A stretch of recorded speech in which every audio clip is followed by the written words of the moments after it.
John, to win the Hall of Fame, how does that feel? Well, it's a shock, to be quite honest with you. It's something I never expected to win, and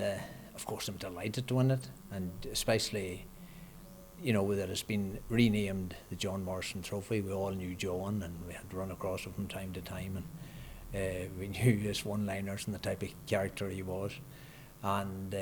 so I'm delighted to win it, to be quite honest.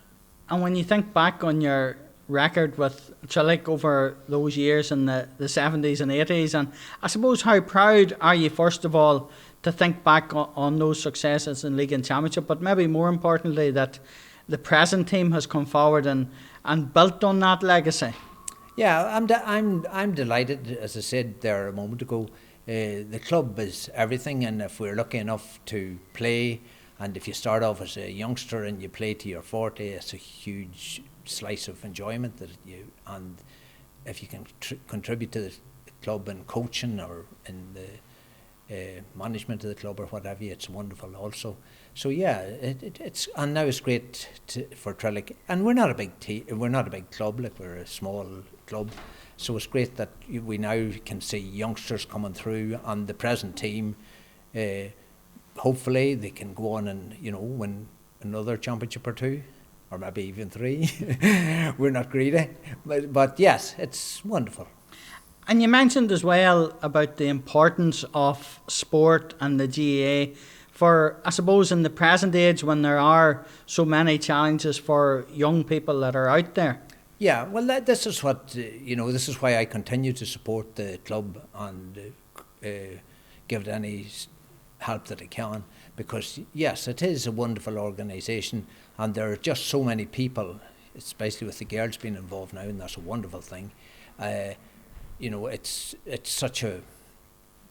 an opportunity for young people to play, to mix, to work together as a team, and as I say, to cope with disappointment, and it increases their mental resilience, and it's just wonderful to be involved in it, and